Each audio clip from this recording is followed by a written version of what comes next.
Boa noite, sejam bem-vindas e bem-vindos. Aqui a abertura do semestre do Pensar Educação, Pensar no Brasil, o seminário de 2019. Eu sou Luciano Mendes, sou professor aqui na UFMG e sou um dos coordenadores do projeto, junto com a Vanessa, que coordena o seminário, o professor Tarcísio, aqui. E temos a honra de ter aqui também à mesa, nessa abertura do semestre, a professora Deise Cunha, que é diretora dessa faculdade, que é um prazer tê-la aqui, e a Denise, que é diretora do Sindiúte MG, nossos parceiros, desde o início desse projeto em 2007. Vou passar a palavra à professora Deise Cunha, que rapidamente vai dar as boas-vindas para todos nós.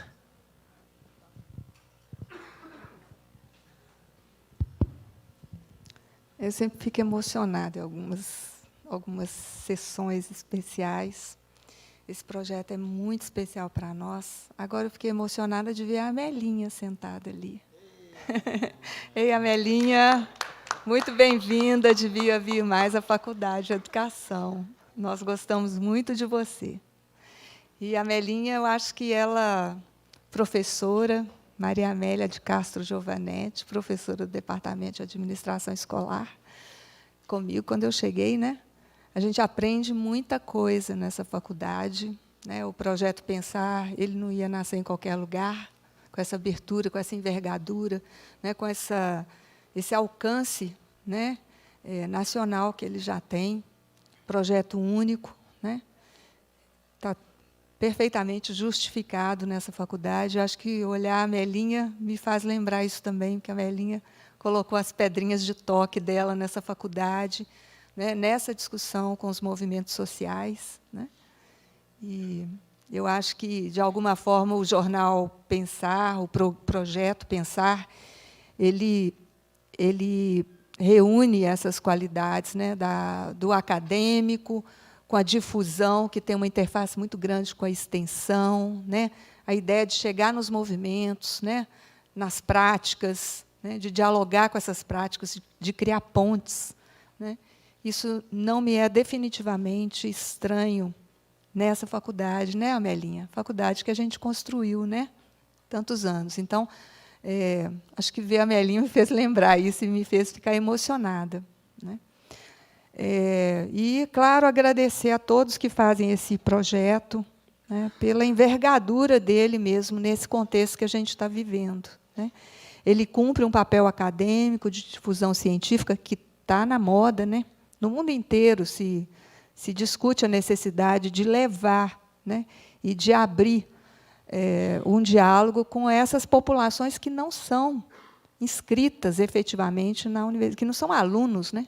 Então, o jornal, o projeto, ele tem essa envergadura de abrir um diálogo amplo sobre a educação e colocar a educação no lugar que ela deve estar, né?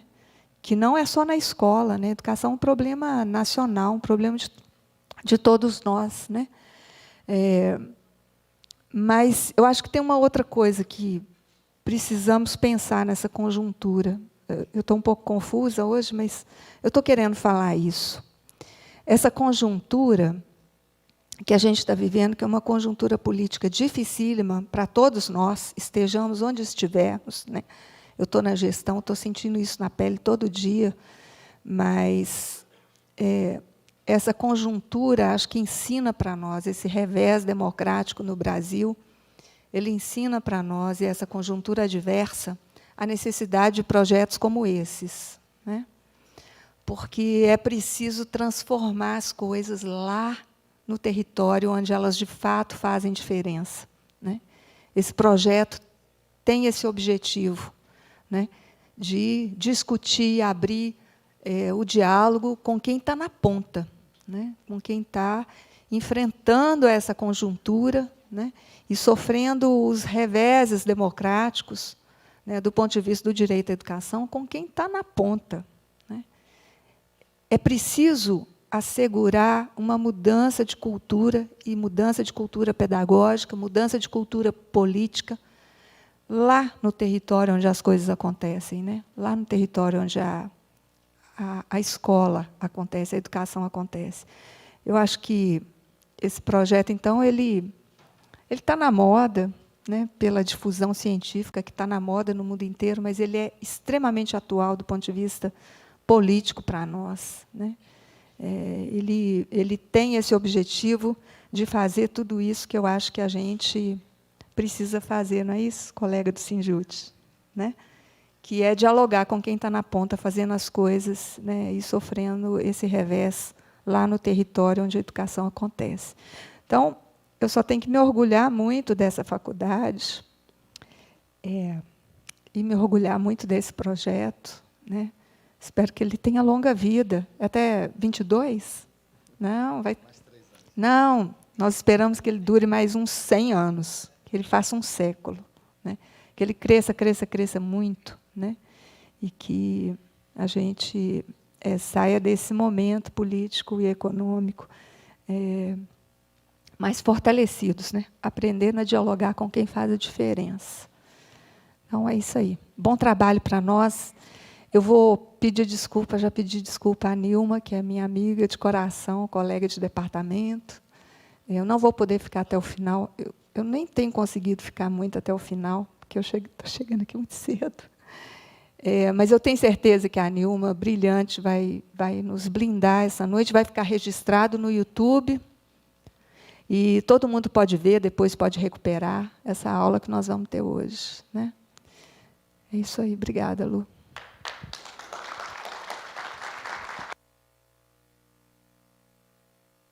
Obrigado, Deise, pela presença, pelo apoio desmedido assim, da diretoria ao projeto. Muito obrigado pela presença aqui. Sei que está cansada, chega aqui de manhã, tem os enfrentamentos diários. Muito obrigado. Queria passar a palavra para a Denise. O Sindiut tem sido nosso parceiro assim, de primeira hora, sempre a apoiou de várias formas.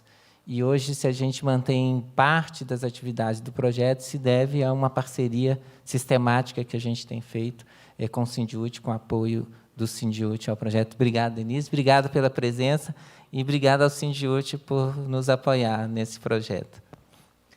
Bem, boa noite a todas e todos, aos companheiros aqui da mesa, Tarcísio, Luciano, professora Deise, Vanessa. Muito honrada de estar aqui, e muito... sei que a conjuntura é difícil, nós temos enfrentado muitos reveses, ataques de todos os lados, mas é muito importante momentos como esse, onde a gente pode se encontrar, onde a gente pode conversar, onde a gente pode dialogar e construir, né, com tolerância, com respeito a quem pensa diferente, porque é isso que nos difere daquele outro grupo que está agora governando e aterrorizando a população pobre, negra do nosso país. Nós temos enfrentado agora, vocês devem estar acompanhando pela imprensa, e tenho pedir licença para dizer a respeito disso. Eu acho que é um lugar que a gente precisa conversar sobre isso, né? O processo de fusão de turmas que o governo Zema tem feito nas escolas estaduais é um horror. A fusão de turmas é feita por metro quadrado.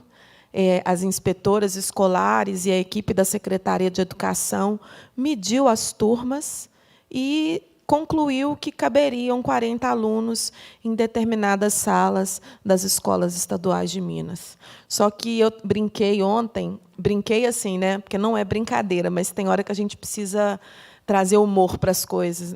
Mediram, uma aluna veio falar comigo ontem na Escola Estadual Santos Dumont, aqui em Venda Nova, onde nós estivemos, junto com a Comissão de Educação da Assembleia Legislativa, que tem feito um bonito trabalho de ir à escola e conversar com os estudantes, né, e com os profissionais.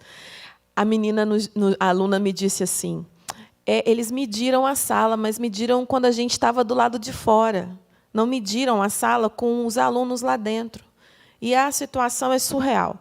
Então, a gente precisa, estou dando isso como exemplo, mas tem uma série de questões, uma série de ataques, de privatização da escola, de processo de expulsar os meninos da escola, porque, quando você torna a escola este lugar onde não me cabe na sala de aula, quer dizer que eu não preciso estar lá, né? Que eu acho que é um pouco isso que o governo pretende. E tem uma questão, muito rapidamente, que eu gostaria de tocar, que tem nos incomodado muito, sabe?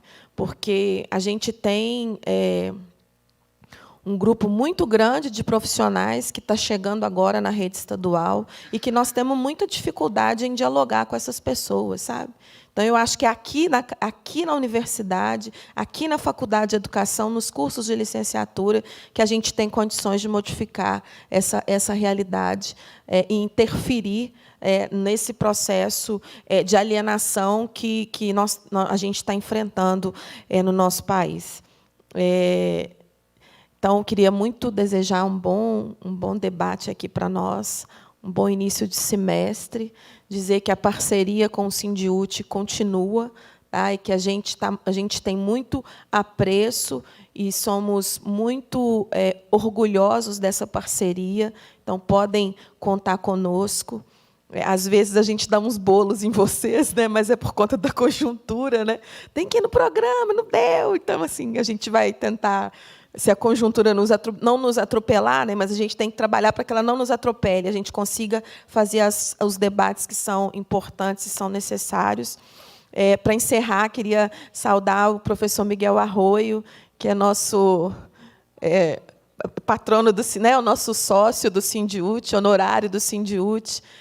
Saudar também a Nilma, é uma parceira de primeira hora nossa também. E tem muitos aqui que eu não estou me lembrando o nome de todos, mas muitos que estão aqui, nós já nos vemos há muito tempo nas ruas, nas lutas, né, de Belo Horizonte, em defesa da educação pública, e é uma honra para nós caminhar pelas ruas dessa cidade ao lado de todos e todas que constroem a Universidade Federal de Minas Gerais. Muito obrigada.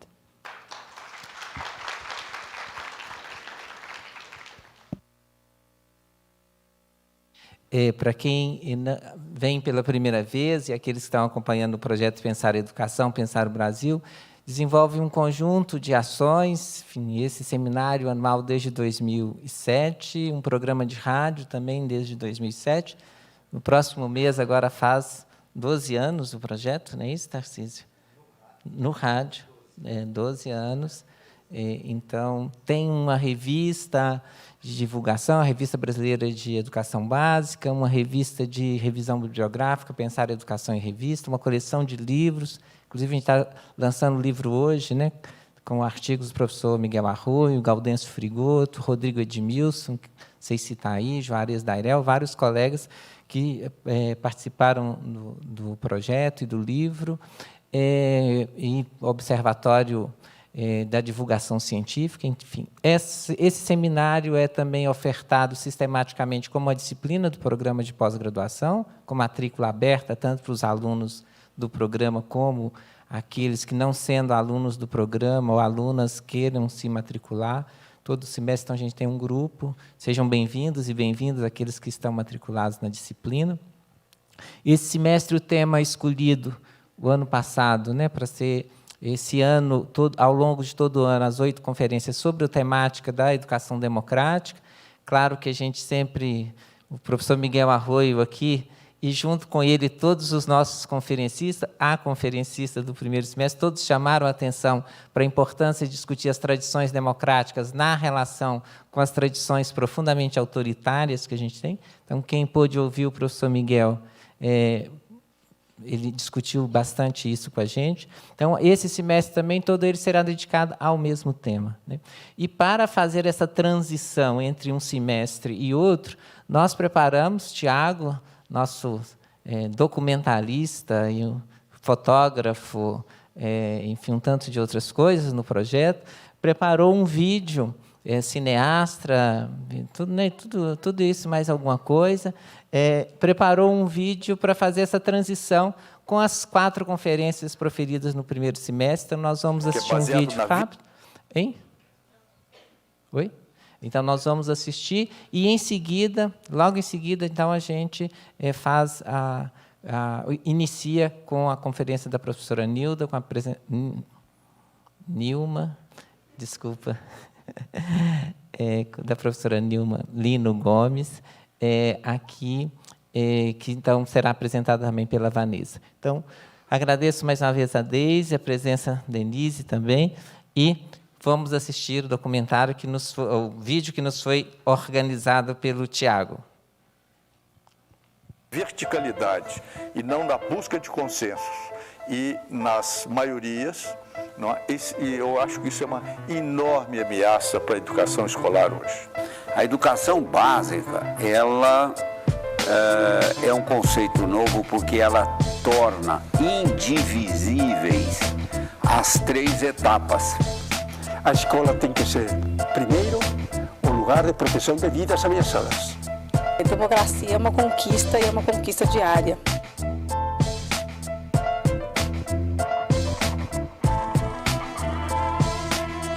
Dentro das escolas, há muita luta por direitos. Hoje de manhã, quem levou todas as crianças à escola foi Dona Maria, mãe da favela, da vila ou dos campos, que levou para as escolas. Com a esperança de quê? A esperança, sobretudo, de que seus filhos não sejam exterminados. Hoje a luta pela escola da mulher que tem consciência de como que seus filhos, adolescentes e até crianças podem ser eliminados, a luta pela escola é a luta por vida. E isso obriga a escola a repensar-se. A escola não é só o lugar onde se aprende a ler e escrever e se dominam os saberes da base nacional comum. A escola tem que ser, primeiro, o lugar de proteção de vidas ameaçadas. Take 3. Professora, como é que a educação básica pode participar do movimento em defesa da democracia?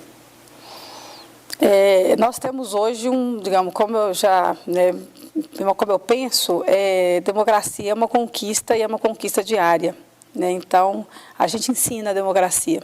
Para começar, né? A gente ensina na escola, né? E só se ensina a democracia com democracia. Né? Então, a educação básica tem aí um papel fundamental, levando em conta que hoje a educação básica, a escolarização é obrigatória. É obrigatória dos 7 aos 16 anos.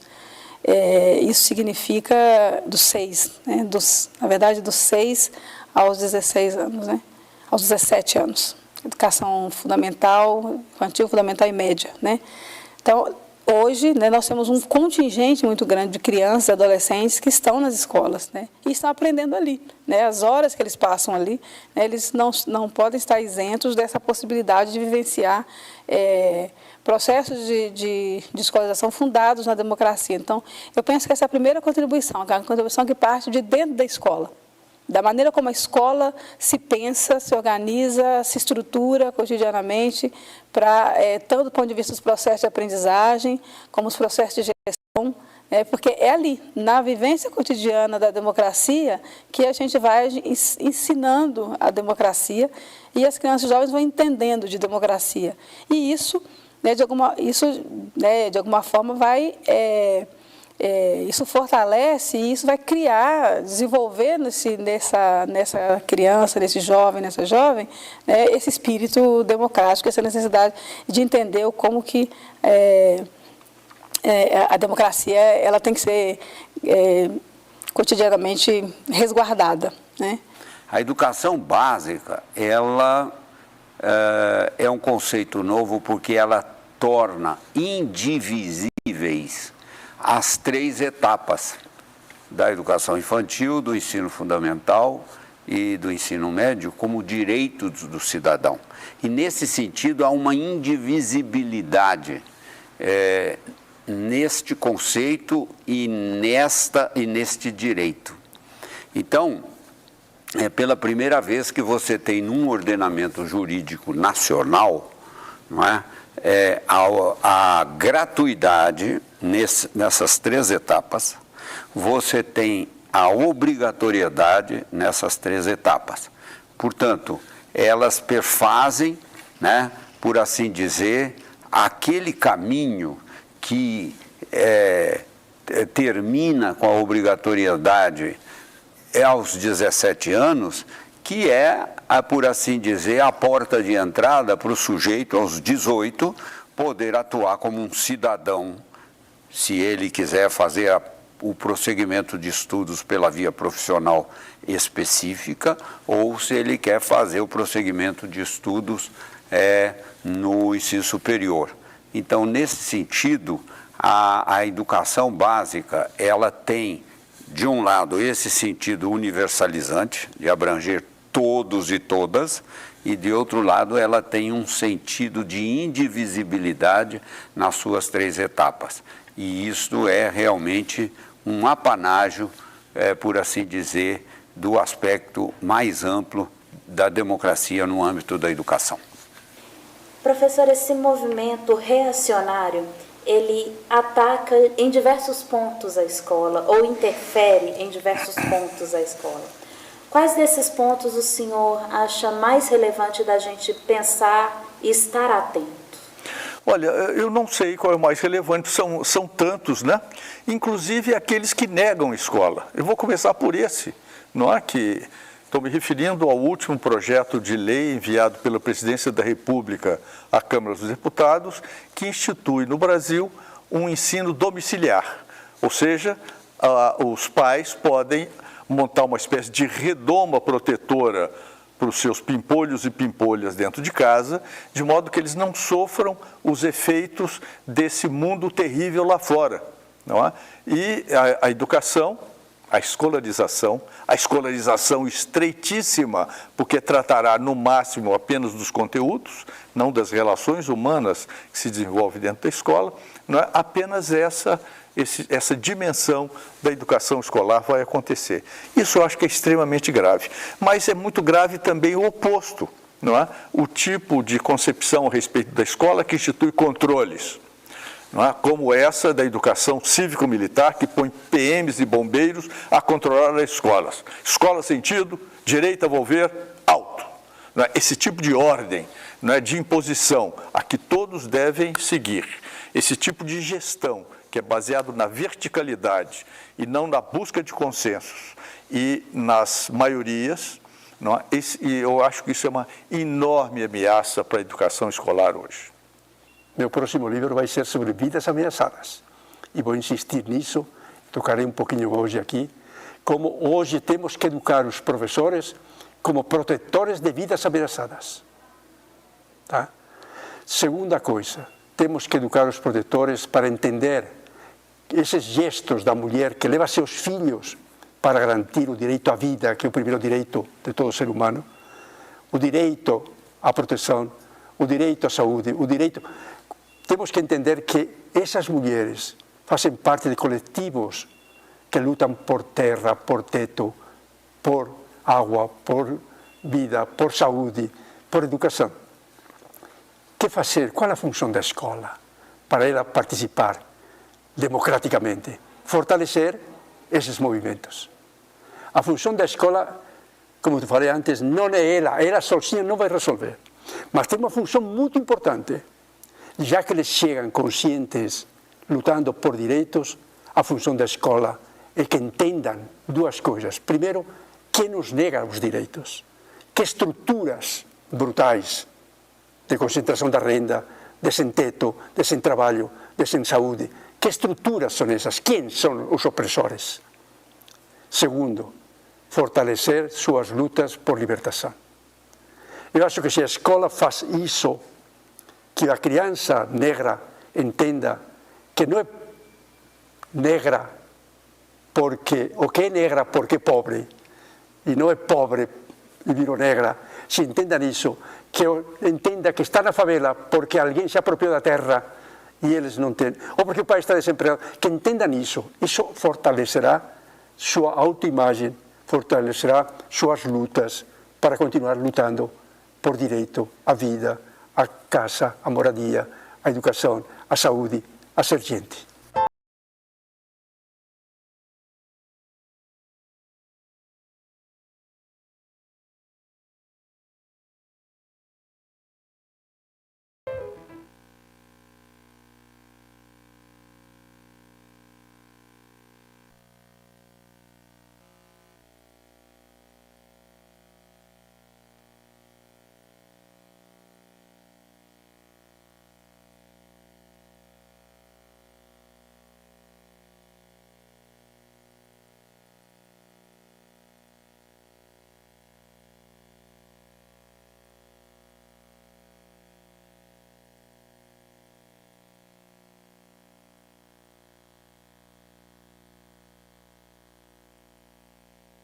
Então, como vocês viram, isso aqui é um pequeno retrato, na verdade, um pequeno vídeo, de 4 maravilhosas conferências que nós tivemos. Claro, isso aí, na verdade, é o trabalho que o Tiago tem feito com a Yolanda, de produção dessas micro-entrevistas, vídeos que a gente tem exposto, mas as 4 conferências, todas as 4 estão na íntegra no nosso canal no YouTube, vale a pena acompanhar. E, no caso do primeiro semestre, a homenagem que nós fizemos aqui ao professor Miguel Arroio. Gentilmente, a gente agradece também a presença dele aqui conosco nessa noite. Tem a homenagem que foi feita a ele, a saudação que foi feita a ele. Então, isso tudo estão registrados tudo nos vídeos que estão disponíveis no YouTube. Então, esse semestre, como eu disse, a gente continua a discussão sobre as tradições democráticas e, depois de vários anos insistindo, os nossos calendários não batiam, as datas, os imensos compromissos da reitora, colega, ex-ministra, tudo. Conseguimos trazer, então, agendar a presença da professora Nilma Lino Gomes como conferencista do Pensar, algo que a gente está querendo há muitos anos. Nilma, seja muito bem-vinda, é uma alegria imensa tê-la aqui conosco. Por favor, tome assento aqui à mesa.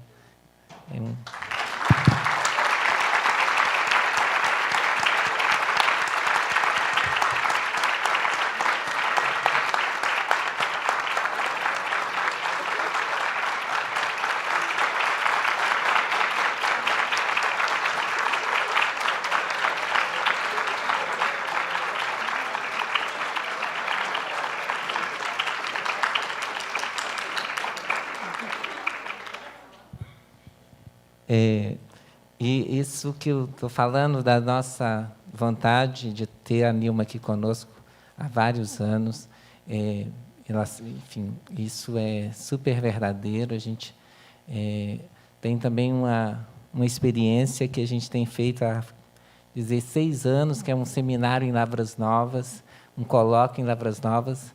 Também a gente está atrás dela há vários anos para passar uns dias com a gente lá, discutindo assim, as questões que ela vem pesquisando. Então, Nilma, é um prazer imenso tê-la aqui conosco. Sim, a presença da Nilma na faculdade, nessa universidade, em várias universidades brasileiras, particularmente na Uninab, no Ministério. Enfim, é uma honra para todos nós que com ela convivemos, é um aprendizado contínuo, é algo que, como dizia meu amigo Newton Fischer, há 10 anos nos deixou, né? É daquelas coisas que acontecem e que mudam para melhor, mudam significativamente certos fenômenos sociais, históricos, políticos em nosso país, né? Tem coisas que acontecem e que deixam marcas profundas nas instituições, nas histórias das pessoas, nas nossas histórias e certamente na política brasileira. Então, é uma honra imensa ter aqui a Nilma conosco, é uma honra imensa compartilhar a mesa com ela e trazê-la, tê-la aqui para fazer a conferência de abertura do Pensar Educação, Pensar o Brasil. Então, passo também a palavra para a Vanessa, que a Vanessa vai também apresentar rapidamente alguns dados da Nilma. Muitos estão nos acompanhando pela internet.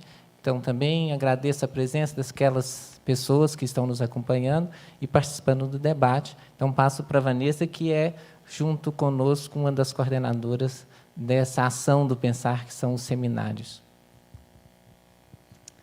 Nilma Lino Gomes é pedagoga, mestre em educação, doutora em antropologia social e pós-doutora em sociologia, além de professora titular da Faculdade de Educação da UFMG, onde integra o corpo docente da pós-graduação em Educação, Conhecimento e Inclusão Social. Foi coordenadora geral do Programa de Ensino, Pesquisa e Extensão Ações Afirmativas da UFMG, de 2002 a 2013, e atualmente compõe a equipe de pesquisadores deste programa. Já integrou a Câmara de Educação Básica do Conselho Nacional da Educação e foi e foi reitora pró-tempore da Universidade da Integração Internacional Lusofonia Afro-Brasileira, a Unilab. Também já foi ministra da Secretaria de Políticas de Promoção da Igualdade Racial e do Ministério das Mulheres, da Juventude e dos Direitos Humanos, no governo da presidenta Dilma Rousseff. Passo a palavra para Nilma Lino Gomes.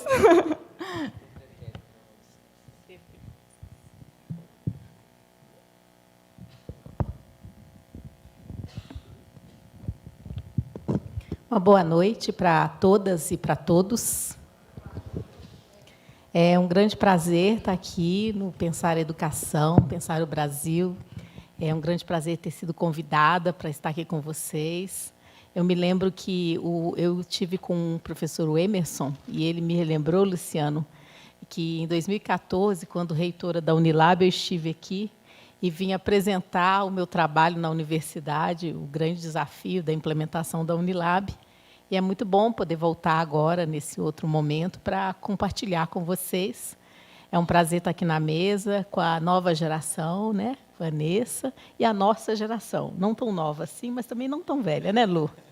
Nós somos contemporâneos, Luciano e eu, de Faculdade de Educação, de curso de Pedagogia, e estamos aqui nas mesmas fronteiras, e é muito bom saber que a gente está aqui nas mesmas fronteiras. Então, e fomos a da Melinha, né? Nossa querida Melinha, uma amiga querida. Então, assim, eu estou me sentindo privilegiada nessa noite, porque tem pessoas nesse auditório, assim, né, muito nobres, né? Tem aqui Geraldo, Miguel Arroio, Melinha, nossa. E, além de todos e todas que aqui estão, e que eu tenho um prazer de recebê-los, eu espero trazer uma reflexão sobre esse tema, é um tema desafiador, que é Movimento Negro, Resistência Democrática e Educação. E é sempre um grande prazer estar aqui na Faculdade de Educação, é um grande prazer ter a Deise como nossa diretora, querida amiga das lutas. Então, a faculdade ela mora no meu coração. Há muito tempo que aqui estou e, pelo visto, não vou sair, mesmo estando aposentada. Bom, eu, então, fiquei pensando como me aproximar desse tema e, muitas vezes, eu tenho trabalhado com imagens quando faço essa discussão, mas hoje eu fiz a opção por ir por um outro caminho, mas ir por um caminho por dentro da teoria, pelo menos de alguns aspectos teóricos, né? E o campo da história da educação, tem várias pesquisas falando sobre a questão da educação dos negros nos últimos tempos, e o campo de estudos das relações étnico-raciais, que se desdobra em várias áreas também, já tem produzido muito sobre o tema. Então, eu queria convidar vocês, nessa noite, para percorrer um pouco por essa bibliografia, alguns aspectos que eu levanto, de alguns autores e autoras que eu trago aqui, para ir percorrendo esse caminho da educação dos negros, da questão racial na educação, e ir percebendo essa relação, aonde é que está a resistência, né? Onde é que está a resistência, que resistência democrática é essa, e aonde está a presença do movimento negro, e onde está o papel do Estado, o papel da sociedade, num compromisso ou não do combate ao racismo, num compromisso ou não da construção de uma educação e uma política educacional antirracista. Então, eu vou fazer um pouco esse caminho e quero convidá-los e convidá-las a seguir comigo. No início, eu me reporto largamente a um texto de dois pesquisadores, amigos e queridos amigos, Luiz Alberto Oliveira Gonçalves e Petronília Beatriz Gonçalves e Silva, num artigo que talvez muitas pessoas possam já conhecer, chamado Movimento Negro e Educação, dos anos 2000. E o professor Luiz Alberto e a professora Petronília, eles começam esse artigo com a seguinte afirmação, que todas as vezes que se inicia qualquer reflexão sobre a escolarização dos negros no Brasil, ou sobre raça e educação no Brasil, ou sobre educação da população negra no Brasil, o ponto de partida é o irremediável lugar comum da denúncia. E isso é muito sério. Em outros termos, eles vão falar que o presente que se analisa com todas as injustiças e as mazelas que sempre acompanham a história da população negra no Brasil e em muitos outros lugares da diáspora africana, esse presente ele vai sempre se afigurar como a única dimensão histórica do problema. Por quê? Porque o passado, quando ele aparece, ele vai servir apenas para confirmar tudo aquilo que o presente nos comunica tão vivamente. Então, o presente é cruel, o passado mais cruel ainda. A pergunta é, será que o nosso presente hoje é menos cruel? No que diz respeito à educação dos negros, à educação da população negra? Vamos acompanhando. Então, esses autores, eles também dizem o seguinte, que quando relemos as críticas lançadas à atual situação educacional dos negros e das negras brasileiros, nós encontramos 2 eixos sobre os quais elas foram estruturadas: exclusão e abandono. Tanto uma quanto a outra têm uma origem longínqua na nossa história brasileira. Quando nós analisamos os estudos que focam a história da educação e a relação entre a política educacional e a população negra no Brasil, esses mesmos autores eles vão reforçar o seguinte: quando analisamos de forma mais longínqua, nos primórdios da educação da colônia em nosso país, a escolarização de africanos escravizados em mãos dos jesuítas teve como objetivo não a nobre missão de fazê-los herdar o reino dos céus, mas sim a necessidade de submetê-los a um rígido controle de seus senhores missionários, do que a um projeto com vistas a mudar o destino dos cativos e das cativas. E ainda, quando eles vão analisar a relação entre a tríade instrução, trabalho, civilidade no Império, esses mesmos autores, eles analisam que esses 3 eixos, esse tripé, eles fazem parte de um projeto de nação que envolve os negros e as negras. Sim, fazem parte. E aí eles vão analisando as ofertas do que nós podemos chamar de cursos ou aulas noturnas e vão nos mostrando que esses mesmos possuem um histórico ligado à população negra, liberta e também escrava no Brasil. Por quê? Porque era preciso civilizar. E dentre os incivilizáveis estavam não somente os pobres, mas principalmente os indígenas e os negros. E a minha pergunta, será que essa estrutura e esse recorte racial, ele mudou muito nos últimos séculos? Será que a população dos chamados cursos noturnos do Império, ela não se parece ainda muito com os nossos estudantes da educação de jovens adultos do nosso século? Qual será o perfil racial e econômico da população da EJA hoje no Brasil? Mudou muito? E ainda nessa discussão, os autores eles vão nos mostrar que o Estado, no século XIX, foi um dos provedores das escolas noturnas, juntamente com associações particulares de caráter literário ou político, que mantinham as suas próprias escolas. E, por vezes, esses espaços eles serviam até mesmo de propaganda política, buscando aliciar, na época, negros em prol da causa abolicionista ou republicana. Então, tendo como público-alvo o indivíduo livre e liberto, pode-se inferir que, desde a sua origem, as chamadas escolas noturnas elas eram vetadas aos africanos e às africanas escravizadas. E esse veto que cai em 1879, um ano após a criação dos cursos de jovens e adultos com a reforma do ensino primário e secundário apresentada por Leôncio de Carvalho, alguns estudos vão nos mostrar, então, que, em algumas províncias, africanos e africanas escravizadas podiam frequentar a escola noturna, mas, em outras, havia um veto da sua presença, inclusive da presença de libertos e livres.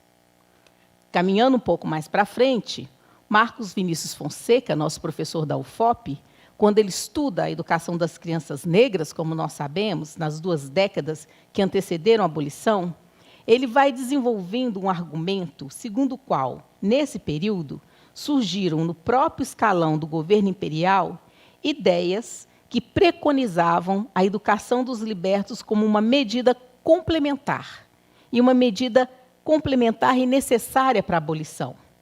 Segundo o Marcos Vinícius, essas ideias elas foram defendidas, inclusive, por célebres personagens do Império, e dentre eles ele vai destacar José de Alencar, o indianista, à época que era um deputado e ferrenho adversário da lei do ventre livre.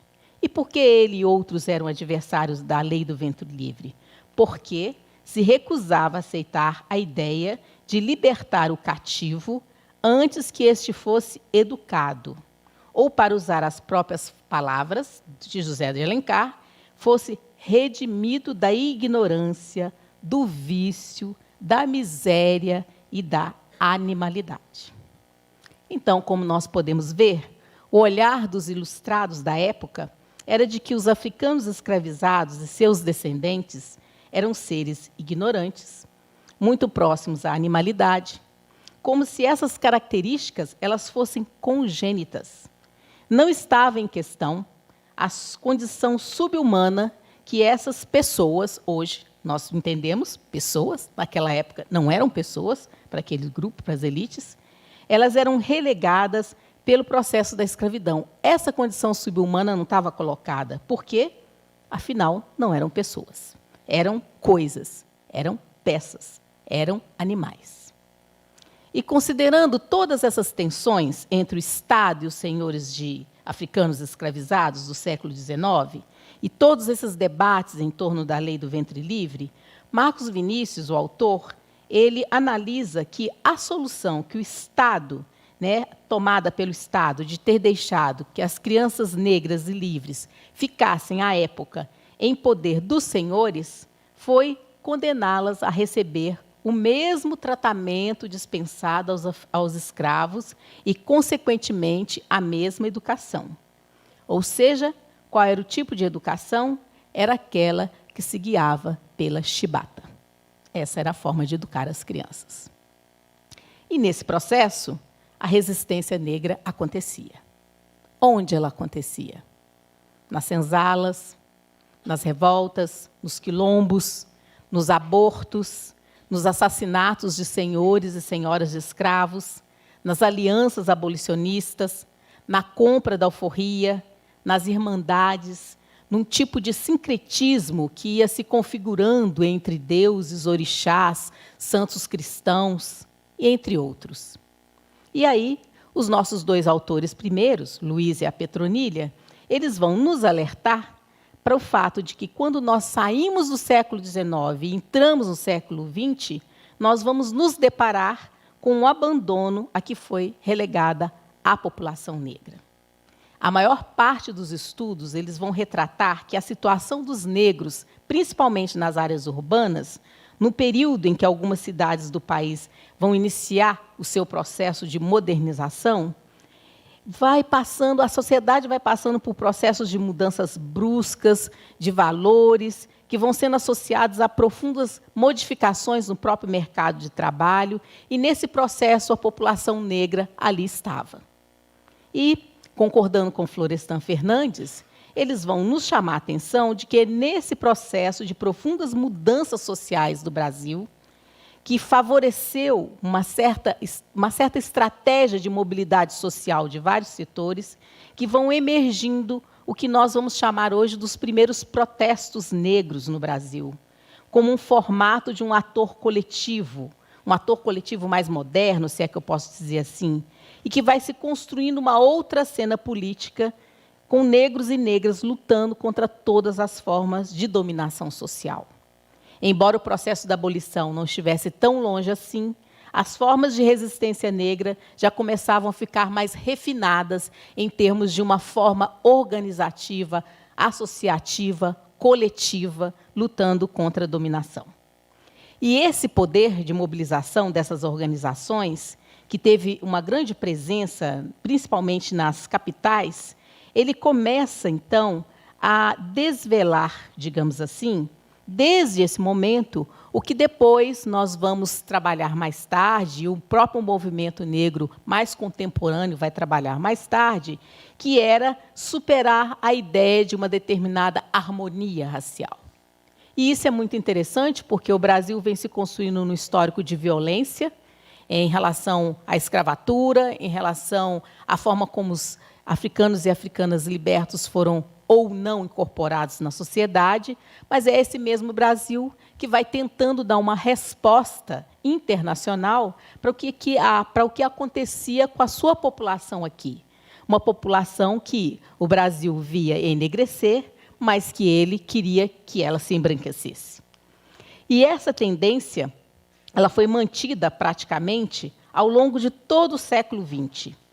Em momentos cruciais da nossa história republicana, nós vamos encontrando, então, registros de movimentos de protestos, de movimentos de resistência dos negros. E alguns deles são muito destacados. Um deles, a imprensa negra, e é muito destacada a imprensa negra paulista, do início do século XX vai até o início dos anos 60. A Frente Negra Brasileira, com sede em São Paulo, mas uma entidade de caráter nacional, de 31, e que vai até final dos 37, por ali, 39. Nós temos também o Teatro Experimental do Negro, que é extremamente citado com seu jornal O Quilombo, com a presença de Abdias do Nascimento, Guerreiro Amos, nos anos 40. E essas são as formas de resistência negra herdeiras das primeiras ações coletivas e individuais dos africanos e das africanas escravizadas.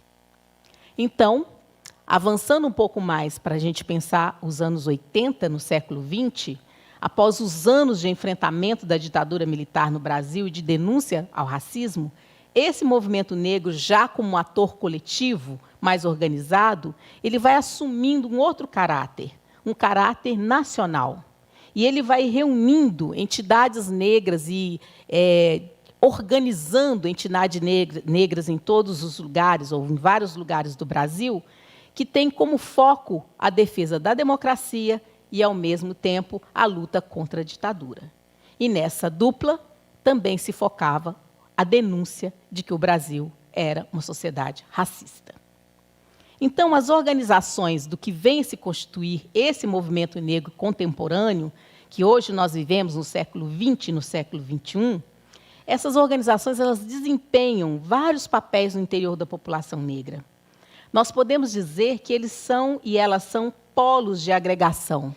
E assim podiam funcionar desde clubes recreativos, associações culturais, grupos religiosos, grupo de preservação de valores afro-brasileiros, até mesmo as formas mais contemporâneas, como os blocos afros, os grupos hip-hop, o próprio funk, a organização dos jovens no funk.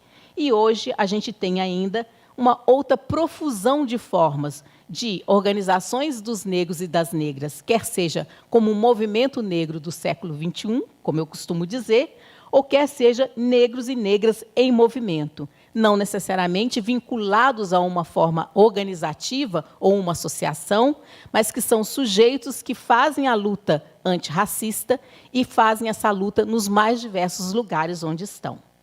Hoje, nós podemos encontrar redes sociais, páginas na internet, blogs, Facebook, que divulgam trabalhos tanto de entidades negras quanto de negras e negros em movimento e que lutam contra o racismo.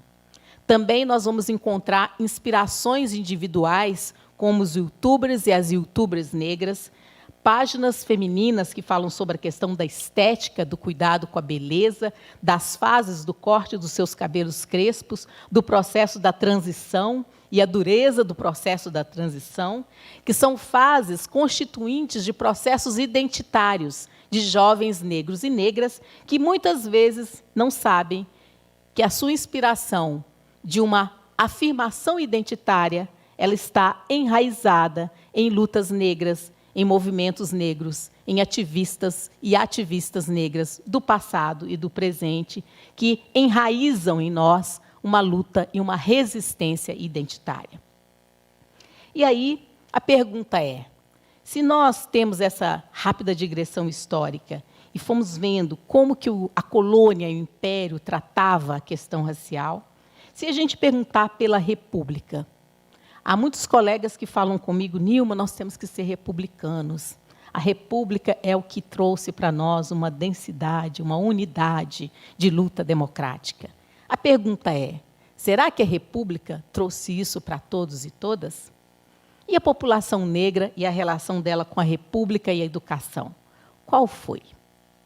E aí eu volto para a pergunta e para as reflexões de Luiz Alberto e Petronilha e outros autores, quando vão chamar a atenção de que as crianças negras ainda se encontravam afastadas dos bancos escolares, mesmo na República. Desde a tenra idade, essas crianças eram levadas a atividades remuneradas para auxiliar na manutenção da família. E a sua formação para o trabalho ela era feita sob a orientação dos patrões, no desempenho das mais diversas tarefas, e tarefas duras, e tarefas pesadas.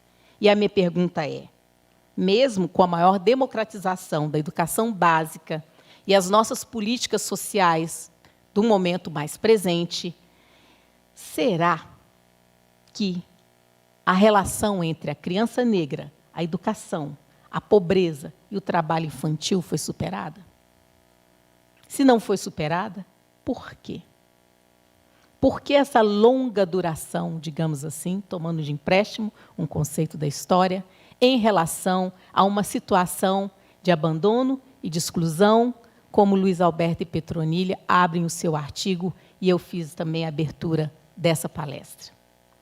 Então, nós podemos ir para a Súria Pombo de Barros, quando discute, no seu artigo, História da Educação da População Negra, entre silenciamento e resistência, que vários trabalhos vêm na história da educação tentando compreender, então, essa relação entre a República, a educação dos negros, o branqueamento, as crianças. E eu quero citar aqui 2 trabalhos que ela nos apresentam. Um, no que diz respeito às professoras negras da Primeira República, da Maria Lúcia Miller, que é a sua pesquisa de doutorado. Essa autora ela vai utilizando fotografias de álbuns escolares como fonte, e ela vai mostrando que a República embranqueceu o magistério público, uma vez que as docentes negras elas desapareciam das fotografias. Então, a República, as crianças negras, o trabalho infantil. A República, as professoras negras, o branqueamento. Nessa mesma linha argumentativa, vem o trabalho que ela também cita, de Jerry Dávila, o livro Diploma da Brancura, Política Social e Racial no Brasil, onde ele trabalha com o período de 1917 a 1945, e que ele vai mostrando como, a partir de uma ampla variedade de fontes, ele argumenta que a eugenia e as leituras de intelectuais sobre os problemas do povo brasileiro teriam, sim, sido utilizadas por reformadores da educação no sentido de embranquecer o país. E, com isso, a escola pública teria gradualmente excluído o povo negro. Mas todo esse processo é acompanhado de lutas. Depende de onde você conta a história. Depende da perspectiva de onde você conta a história. É da perspectiva do Estado e do poder, ou é da perspectiva das lutas sociais e daqueles que lutam por se constituírem como sujeitos na sociedade? E aí, a nossa autora Lucimar Rosa Dias, no artigo dela, Quantos Passos Já Foram Dados? A questão da raça nas leis educacionais, ela pega da LDB de 61 até a 10639 de 63, e ela vai nos mostrando como, na LDB de 1961, ainda nós víamos a tentativa de conciliar algumas posições dentro daquele grande debate entre o público e o privado que nós víamos lá. E ela mostra, nos textos legais, de forma secundária, como que a questão racial ela aparece na LDB de 61 como um dos seus fins, um dos fins da educação brasileira na lei, que é a condenação de qualquer preconceito de classe e de raça. Pode-se parecer um avanço, e é um avanço, mas a pergunta é, qual sujeito político conseguiu levar para o texto da LDB de 61 a condenação de preconceitos de classe e de raça? Será que foram os legisladores? Ou será que foi a efervescência das lutas sociais que influenciavam os legisladores e que também os faziam, de alguma forma, perceber a existência de preconceitos de raça e de classe no Brasil? O que eu quero chamar a atenção é de que acho que falta para nós, no campo da educação, fazermos uma releitura desses trabalhos, fazendo uma releitura dessa história política e social da educação que nós contamos, pela via das lutas sociais e pela via da resistência negra. Uma coisa somos nós trabalharmos com os documentos legais e percebermos aquilo que os documentos legais vão pincelando em torno de uma presença do combate ao racismo nos seus textos. A outra coisa é buscar outras fontes históricas e perguntar como essas questões chegaram aos textos legais. E encontrar quais são os sujeitos coletivos que tensionaram a sociedade da época e que tensionaram a política da época para que essas questões pudessem ser colocadas. Aí está a resistência. Esse é o olhar que eu acho que nós precisamos construir em relação do que nós chamamos da resistência democrática. É como que, ao longo do processo de construção da nossa democracia e da nossa educação democrática, que tanto lutamos e que tem essa tradição que nós falamos aqui, outros sujeitos, outra história, que também é a mesma história, foi sendo tramada, entranhada, e não paralela, como muitas vezes nós tratamos quando vamos discutir essa questão. E aí, a autora, ela nos chama a atenção de que, mesmo tendo a presença na LDB de 61 da condenação da questão da raça, do preconceito de raça, essa discussão ela aparecia de uma forma retórica, discursiva, mas não necessariamente prática, ou que desse vazão para ações mais práticas. E quando se analisa o texto da 5692, a outra LDB, de 71, e o que vem dela depois, assim como a reforma universitária de 68, nós não encontraremos lá essas menções em função do próprio processo ditatorial e de repressão que essas legislações, então, são construídas e vêm à tona na sociedade brasileira. E quando nós chegamos, então, à Constituição de 88 e à Assembleia Nacional Constituinte? Onde entra a questão racial, onde entra a educação da população negra nesses aspectos? Num recente artigo que Tatiane Concettino, professora da UFSCar, e eu escrevemos sobre a Constituição de 1988 e a questão racial, que se chama Resistência Democrática, a Questão Racial e a Constituição Federal de 1988, que está na Educação e Sociedade, nós fomos discutindo o lugar da pauta racial no processo da Assembleia Nacional Constituinte. E o que é muito interessante, quando nós acompanhamos, é que várias propostas mais radicais do movimento negro, em termos de ensino de história da África, em termos da denúncia do racismo, da questão quilombola, etc., que entram com força no processo da Assembleia Nacional Constituinte e nas subcomissões que eram organizadas, elas vão, no debate parlamentar, perdendo força, se descaracterizando, até chegar no texto que nós tínhamos da Constituição de 88, que só foi alterado muito depois. E nós chamamos a atenção para um aspecto que, inclusive, esse debate na Assembleia Nacional Constituinte, nos processos de elaboração da Constituição de 88, de trazer a dimensão racial e o combate ao racismo para o texto constitucional, foi tomado como racismo, como chamaria-se hoje, racismo às avessas, por alguns parlamentares. Alguns parlamentares acharam que, inclusive, a inclusão do combate ao racismo explicitamente no texto constitucional era fazer a discriminação e o racismo, e que, por isso, brigavam e tensionavam para que nada entrasse no texto constitucional em relação a esse tema.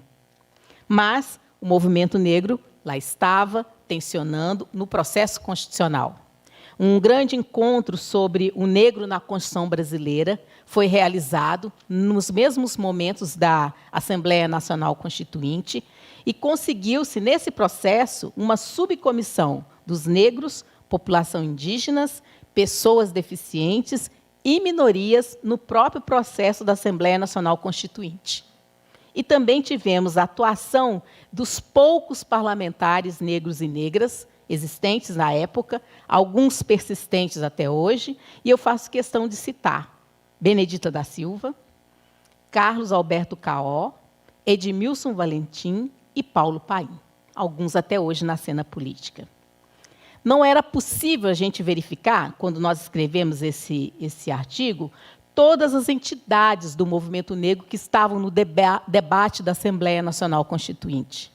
Então, quando nós pegamos o texto da Constituição Federal e encontramos ali alguns resquícios, algumas sinalizações da questão racial nesse texto, saibam que aquilo que ali está é fruto de um processo de luta e de resistência, com a presença de protagonistas e desse ator coletivo do movimento negro, representantes desses movimentos que, à época, estavam fazendo o debate dentro do Congresso, do que veio a ser a nossa reconfiguração do Congresso, e a construção de alianças antirracistas naquele momento. E aí eu faço questão de falar alguns nomes conhecidos por nós que lá estavam naquele momento. Lélia Gonzalez, Helena Teodoro,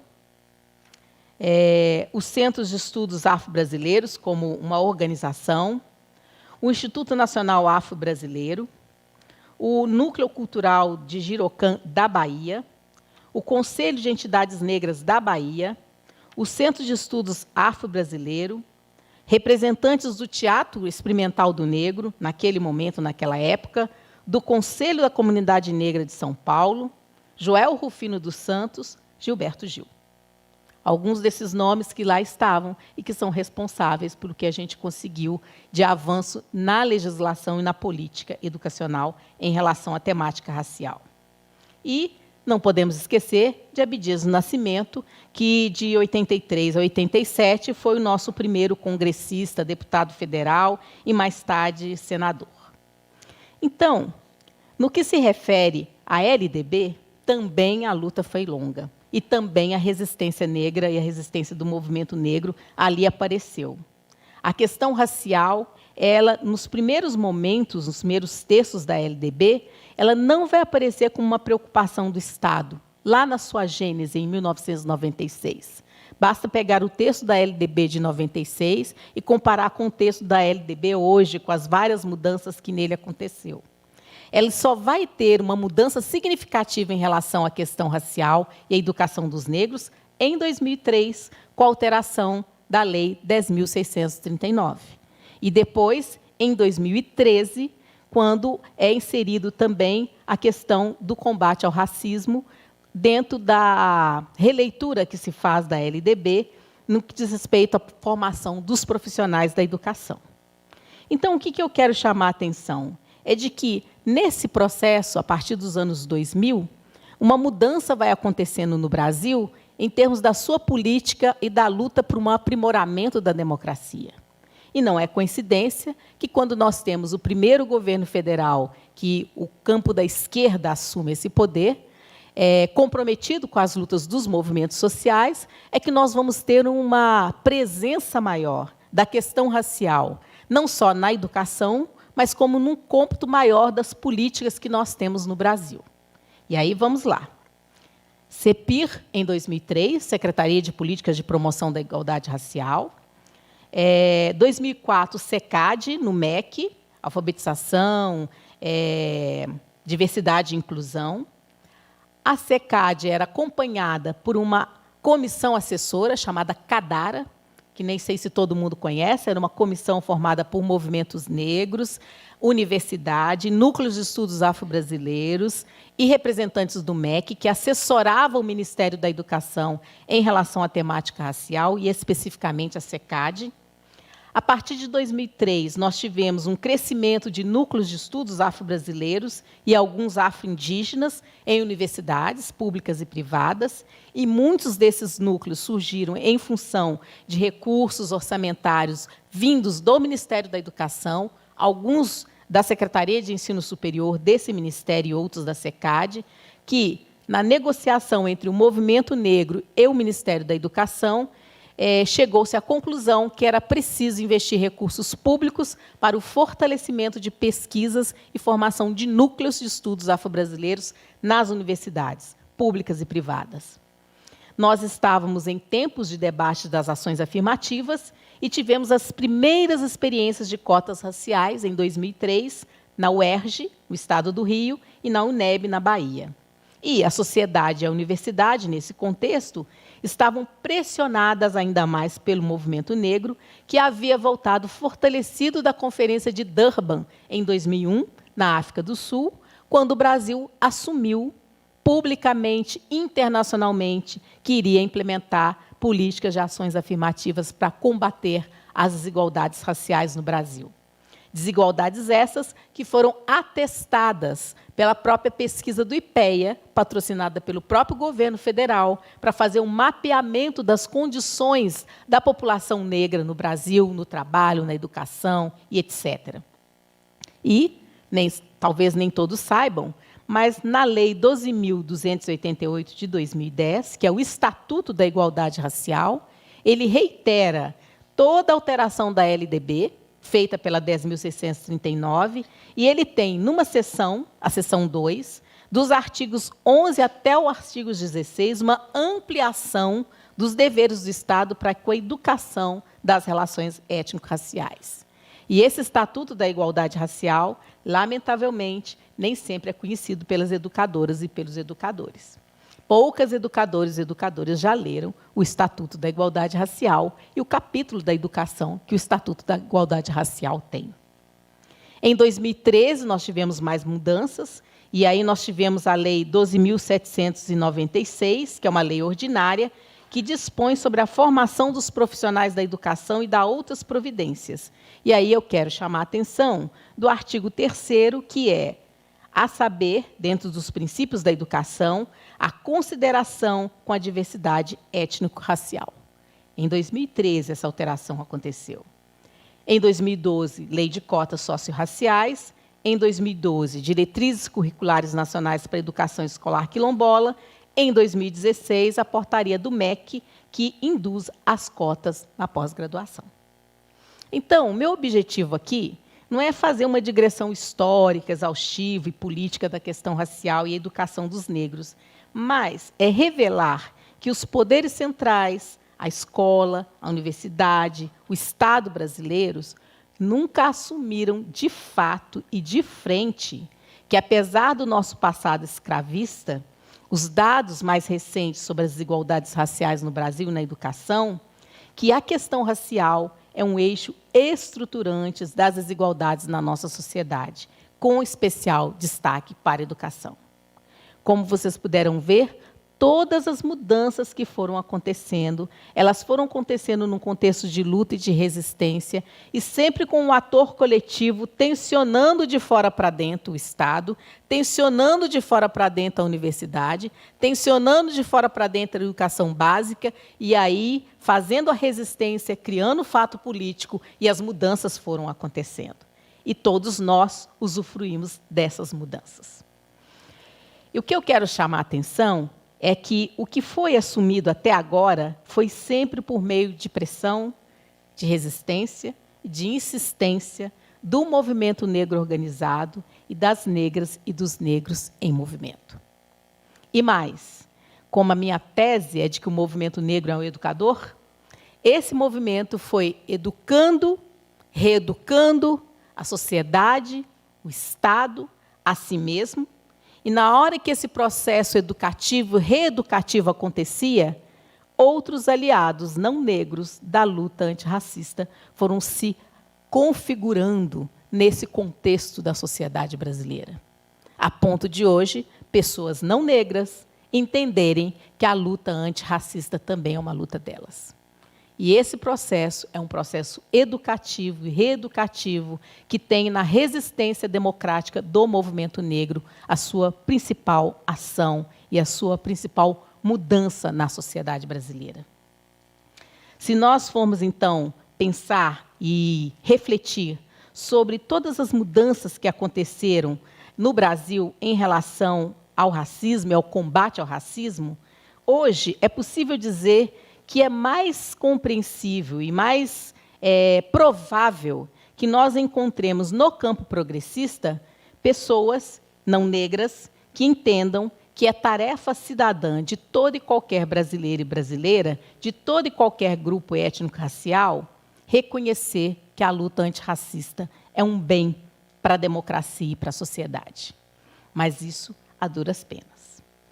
No entanto, nesse momento que nós vivemos, nós temos que saber até onde esses aprendizados agora vão nos ajudar a ampliar a resistência democrática.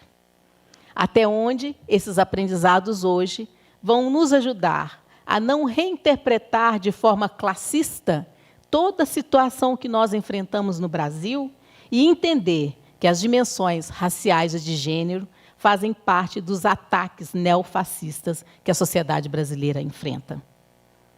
Nós temos luta de classes, como nós temos ouvido e temos discutido, mas nós temos também uma luta racial em curso. E nessa luta racial em curso, nós precisamos de todas e todos para que nós possamos batalhar e vencermos juntos. E é essa atuação que eu chamo de resistência democrática.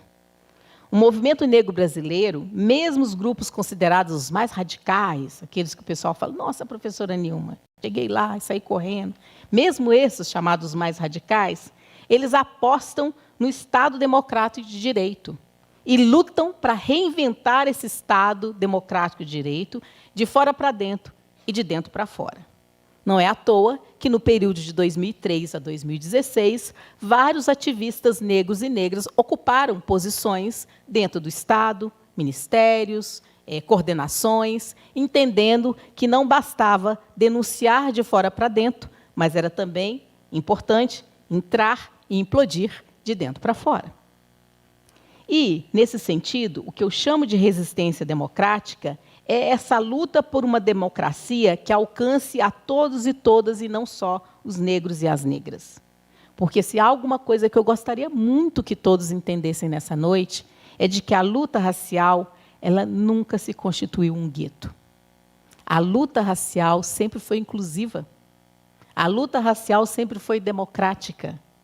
Porque como o racismo é estrutural e estruturante, na hora que você toca e mexe no combate ao racismo, muitas outras desigualdades vêm à tona e muitas outras desigualdades podem também ser combatidas juntamente com a luta racial.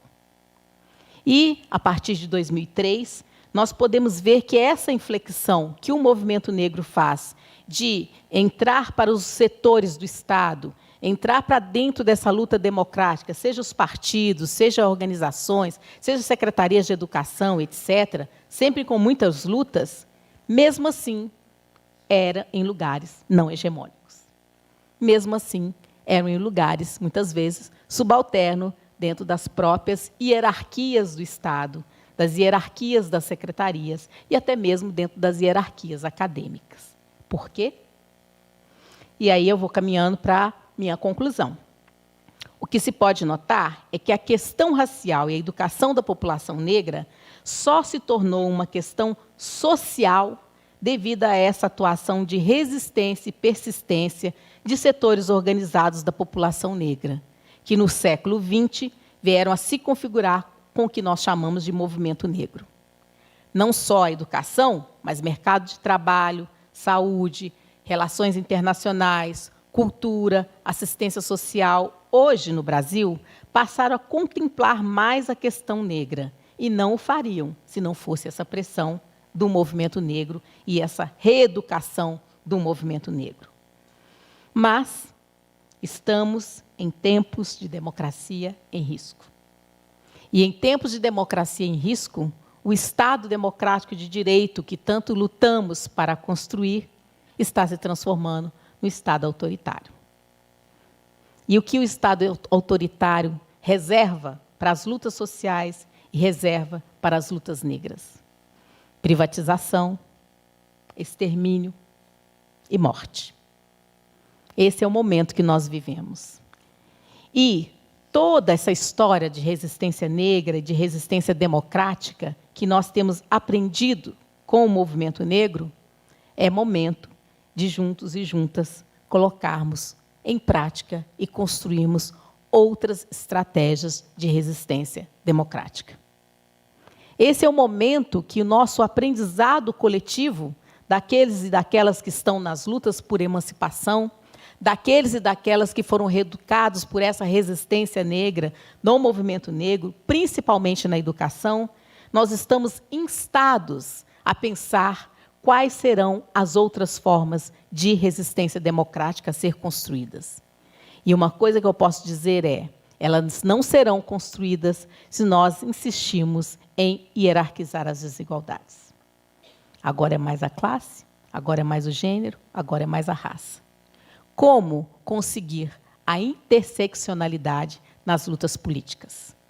Como conseguir a interseccionalidade nas práticas e nas políticas educacionais, fazendo a resistência aos processos de privatização e de neofascismo que hoje enfrentamos na sociedade brasileira? São perguntas que nós temos que nos colocar hoje. E essas perguntas, elas exigem uma resposta. E eu diria, assim como Miguel Arroyo nos falou na sua palestra, que quando nós olhamos para a educação, há que se indagar, então, se essa nossa tradição, no que diz respeito à questão racial, ela é mesmo democrática. No que diz respeito a essa questão, eu diria que democrática é a resistência negra. E por quê?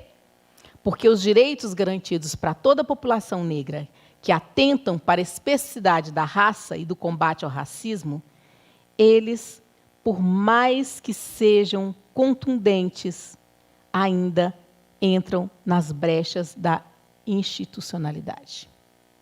E mesmo entrando nas brechas da institucionalidade, conseguem provocar mudanças no Brasil para a população negra e para vários outros grupos étnico-raciais. Então, não há como não dizer que essa forma de resistir também não garante uma democracia. E, em tempos de democracia em risco, é muito perigoso que nós possamos perder, inclusive, o que nós já alcançamos, a duras penas. E, por isso, o momento não é somente de resistência democrática, ele é de vigilância democrática. Vigilância democrática e reinvenção da resistência democrática. Talvez essas sejam duas palavras de ordem para nós no momento em que nós vivemos. É tempo de unir e articular todas e todos que entendem a importância do combate ao racismo como um projeto de nação, como um projeto de Estado democrático e de direito, e assumem o seu lugar ético e político na sociedade e na educação de ser antirracista. O movimento negro ele nos reeduca a ser antirracista, que é muito mais do que ser apenas contra o racismo. Ser antirracista resulta em práticas. Ser contra o racismo, muitas vezes, é uma fala discursiva, é um movimento retórico. É tempo de indignação. É tempo de justa ira. E aí eu me reporto a Paulo Freire. Não junto a minha voz, a dos que, falando em paz, pedem aos oprimidos, aos esfarrapados do mundo, a sua resignação. Minha voz tem outra semântica, minha voz tem outra música. Falo da resistência, da indignação, da justa ira dos traídos e dos enganados. Do seu direito de ser e seu dever de se rebelar contra as transgressões éticas de que são vítimas cada vez mais sofridas.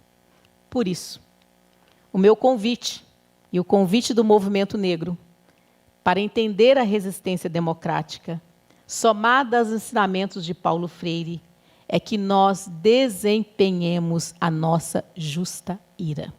em tempos de democracia é risco, em tempos de neofascismo. A justa ira não é a odiosidade. Paulo Freire nos chamava a atenção. A odiosidade é o que os que tomaram o poder e usurparam o poder hoje disseminam, nutrem.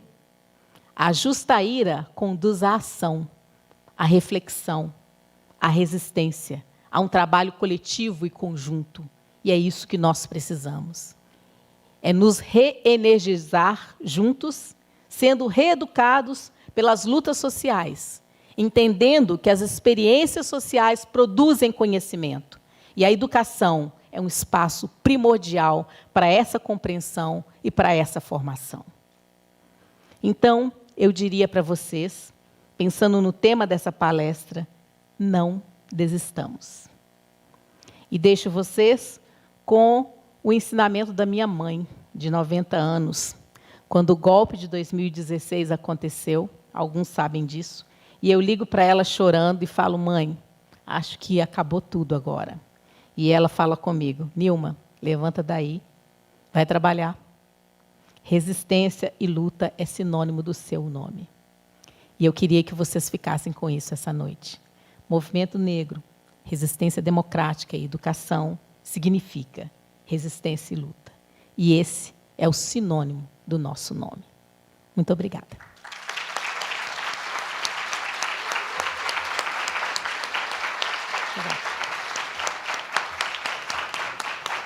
Obrigada.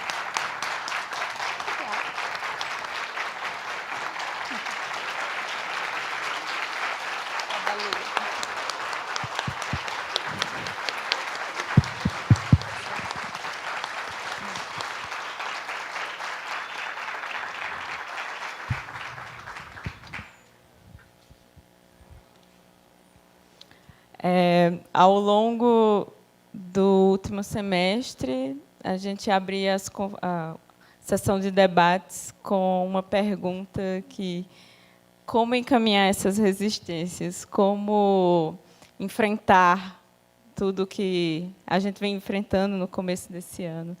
Então, eu abro a sessão de debates. Vamos iniciar com 3 perguntas.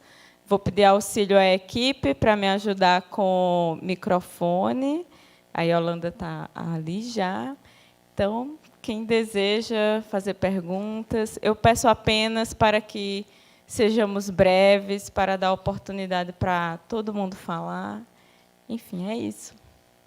Alguém quer fazer perguntas? Você aqui eu já vi. Você. E ele ali em cima. Nilma, gente, boa noite a todas e todos. É um prazer estar aqui. Eu sou Josimar, sou do doutorado Sou doutorado em Ciência Política, aqui do Departamento de Ciência Política da UFMG.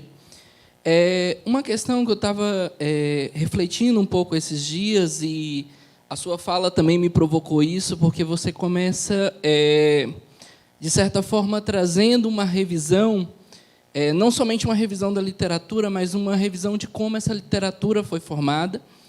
E uma das questões que a gente sente muita falta hoje em se pensar a nível de...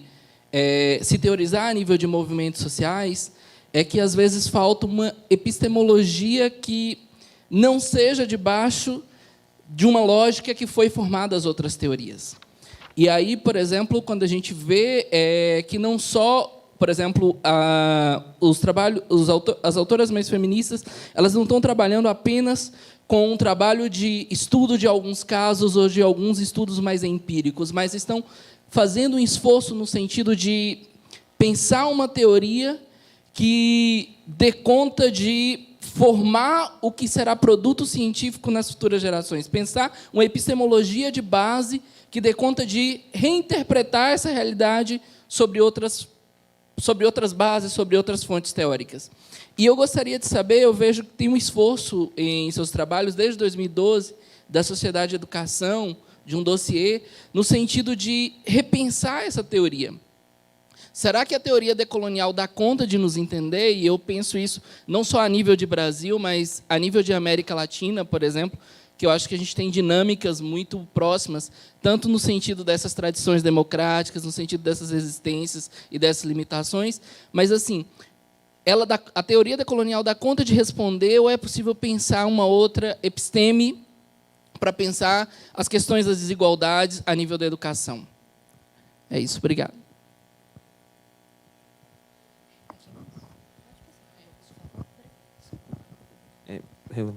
Boa noite a todas e todos. Meu nome é Lopo, eu sou coordenador do ECES, do jornalismo, e agradeço também a Nilma e a fala e todo o debate. Eu queria colocar uma questão que acho que é polêmica, mas acho que a gente pode fugir da polêmica.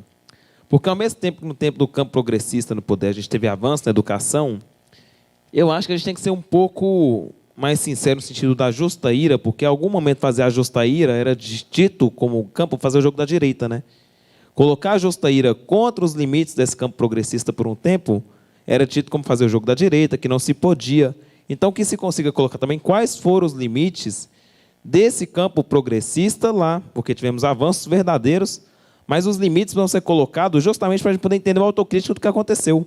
Porque Rafael Braga aconteceu antes de 2016. E outros desafios. Ao mesmo tempo, o que é o governo de Rui Costa na Bahia, se não é o campo progressista? Mas também, ao mesmo tempo, o governo que a gente encara, assim, Rui Costa na Bahia é difícil. Quem acompanha é um governo extremamente autoritário no sentido de segurança pública, assim. E aí, se ao mesmo tempo a gente avançou no campo da educação, o que a gente fala da segurança pública, que esse mesmo campo progressista bancava o PP, bancava essa política de extermínio na segurança pública. Então, o mesmo jovem que poderia chegar à escola, para ter uma escola melhor, poderia ser exterminado no meio do caminho, por conta dessa política de segurança pública. Então, acho que nós temos que encarar essa contradição desse campo progressista, que acho que foi um desafio. O governo do Pimentel, porque tem que se colocar para a gente poder avançar hoje em dia. Para no tempo que a gente poder chegar em melhores tempos que os de hoje, né, em tempos que a gente consiga uma nova onda de mudanças, uma nova onda de transformações, fazer transformações que supram essas antigas contradições que a gente carregou, assim. E aí, a questão da Copa. Quem foram os atingidos da Copa, removidos das suas casas para os mega empreendimentos? Por esse que mesmo campo progressista que permitiu a entrada, mas, por outro lado, se a gente cobrava, era o jogo da direita. Então, acho que esse é um desafio que a gente tem que colocar na mesa para poder entender o que foi. Eu acho que isso pode contribuir com a nossa conversa para que, no futuro, no novo momento democrático de crescimento, a gente consiga ter um avanço que também avance nessas pautas que, infelizmente, a contradição pesou na população negra, principalmente. Para fechar o bloco, isso. Depois a gente abre um outro bloco de perguntas.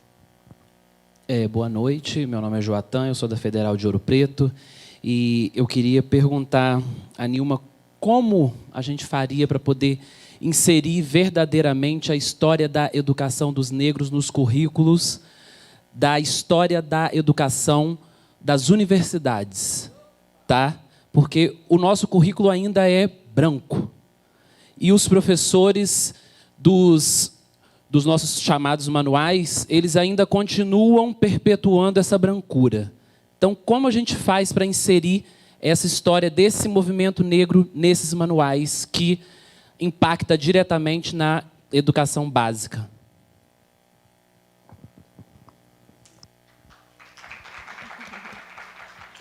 Passar a palavra para a Nilma. Então, muito obrigada pelas perguntas. Vamos lá, do Josimar. Josimar, deixa eu arrumar isso aqui.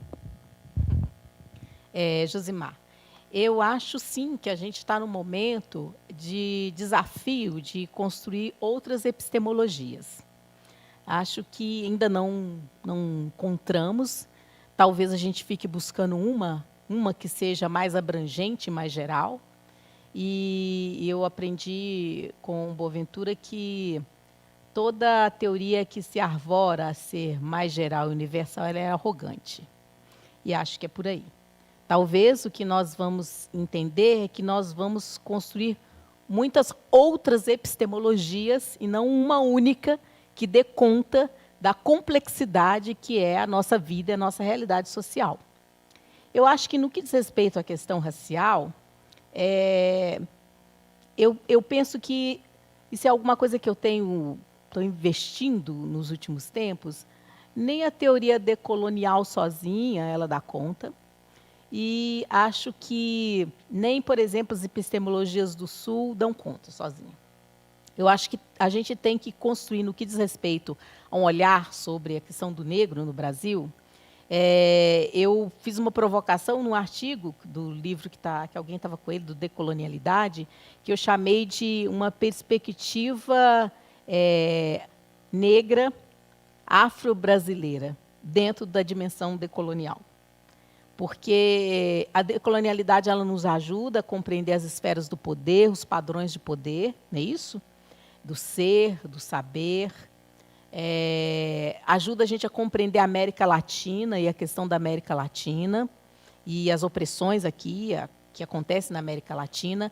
Nos ajuda a compreender muito mais, talvez, as questões dos indígenas na América Latina e esse padrão que envolve a todos aqueles grupos que estão numa situação colonial. E aí os afro-latino-americanos ali estão.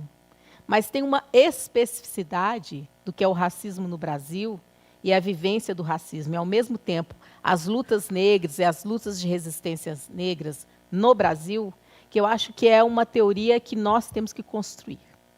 Sabe? Ela está para ser construída por nós, no Brasil. Dialogando com a teoria decolonial e fazendo um diálogo, e isso é um dos meus projetos de pesquisa, e tentando fazer um diálogo com aquilo que é chamado pelo professor Boaventura e o seu grupo de epistemologias do Sul. O que eu encontro nas epistemologias do Sul? O lugar que se coloca dos saberes construídos nas lutas.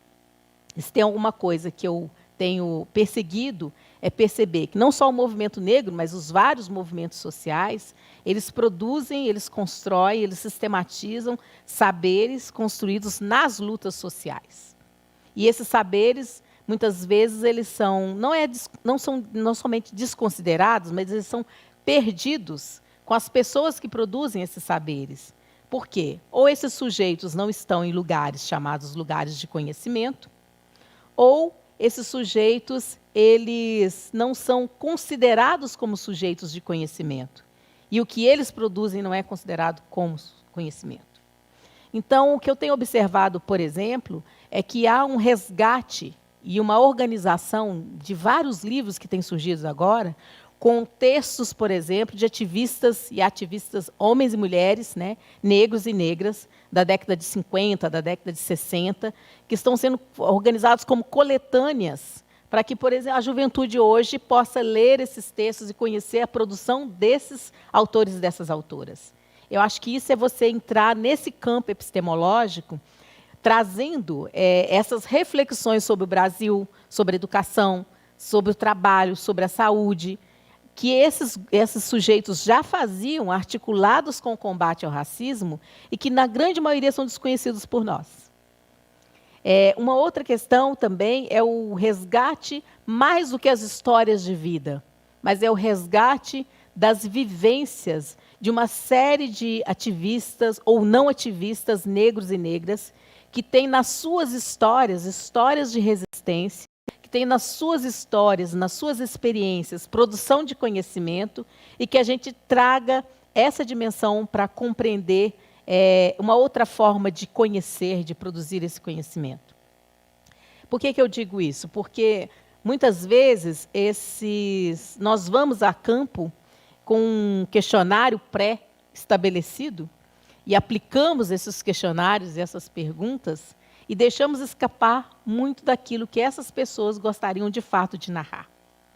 Talvez um movimento contrário de encontrar com essas pessoas e perguntar o que elas gostariam de nos narrar a partir das experiências que elas já viveram nessas lutas, nas resistências, nós podemos dali recolher uma série de outros ensinamentos e outros saberes muito diferentes do que os nossos grupos focais, as nossas entrevistas semi-estruturadas, as nossas metodologias.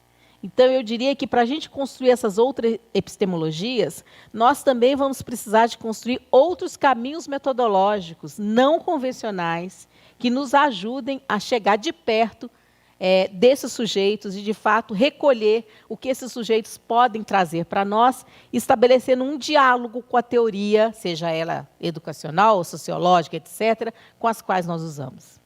E, nesse sentido, construir outras epistemologias também é ter a coragem de produzir teoria e de construir outras categorias analíticas e outras categorias científicas, que muitas vezes não estão no cânone, muitas vezes elas vão tensionar com o cânone, mas nós precisamos de construir outras formas de interpretar e outras formas de conceituar a diversidade, a complexidade que nós vemos nessa sociedade, uma vez que agora nós começamos, a universidade, a academia, o campo da pesquisa, começa a enxergar esses sujeitos e esses coletivos como produtores de conhecimento. Porque antes eles eram muito mais fonte das nossas pesquisas do que realmente sujeitos das nossas pesquisas, com os quais nós produzíamos conhecimento junto com. É muito difícil produzir conhecimento junto com. É mais fácil falar de produzir conhecimento junto com, mas escrever junto com e produzir conhecimento junto com esses sujeitos é alguma coisa que nós ainda não fazemos na sua inteireza e que nós ainda estamos aprendendo a fazer. Então, eu diria que nas teorias mais críticas que nós temos nos últimos tempos, elas nos ajudam a olhar a ciência, a olhar o conhecimento e os sujeitos de outra forma. Mas ainda, na minha perspectiva, não é aquilo que vai nos ajudar a compreender o que é o Brasil, o que é desigualdade social, racial no Brasil, e o que são as experiências traumáticas de violência e de injustiça que essas pessoas sofrem e como, mesmo na violência e na injustiça, elas vão construindo estratégias de resistência. Se aproxima de Paulo Freire? Se aproxima de Paulo Freire. Mas eu acho que tem uma outra centralidade, no caso da questão racial, que é uma centralidade que Paulo Freire não dava nas suas obras, mas ele aproximou-se, ele era leitor de Fanon, ele conheceu os Condenados da Terra, ele conheceu Guiné, então ele teve um certo processo reeducativo em relação à questão africana e à questão racial, mas eu acho que no caso da questão racial é se aproximar de uma inter-relação, o que a pedagogia do oprimido pode nos trazer, o que a pedagogia dos movimentos sociais, como diz o Miguel Arroyo, pode nos trazer, as dimensões dos padrões de poder que a teoria decolonial nos alerta e a dimensão das epistemologias do Sul, com os conhecimentos produzidos no Sul por aqueles que vivem no Sul e compreendendo esses sujeitos como produtores de conhecimento e sujeitos de conhecimento. Eu acho que é por aí que a gente teria que caminhar para avançar nesse processo de novas epistemologias que são necessárias. Sobretudo nos tempos que nós vivemos agora, mais ainda novas epistemologias são necessárias. Como interpretar o que está acontecendo no Brasil? Como interpretar a situação que nós vivemos? Vocês já repararam que toda análise de conjuntura que a gente faz, elas duram, às vezes, 4 horas. Logo depois, ela se desmancha. Por mais que a gente possa aplicar as nossas categorias, né, isso, analíticas, científicas, tudo que a gente já discutiu, essa mudança, essa rapidez, essa complexidade que o mundo vive hoje, cobra de nós que estamos aqui no campo do conhecimento, no lugar da produção do conhecimento, uma renovação, não só do campo do conhecimento, mas uma renovação epistemológica, e essa renovação epistemológica, na minha perspectiva, ela só pode acontecer se ela também for acompanhada de uma renovação política. Por isso é uma dimensão política epistemológica. São epistemologias que não negam a dimensão política de um lugar engajado dessa pesquisadora e desse pesquisador em relação a uma mudança social. Se antes a ideia de transformação e mudança social era colocada em dúvida por alguns, como um pesquisador e uma pesquisadora hoje, numa dimensão emancipatória de luta, não vai querer uma transformação dessa sociedade que nós estamos? Então, por aí que eu vou caminhando. Com relação ao lobo, justa ira, sim, não é odiosidade, é justa ira. E eu acho que, para ser a questão da justa ira, não sei se ficou compreensível na minha fala, eu alertei que, nesse processo da resistência e nos avanços que o movimento negro foi construindo na sociedade em relação à educação, que é o nosso foco mais central aqui, há sempre uma questão de que é o acompanhamento da exclusão e do abandono e um lugar subalterno.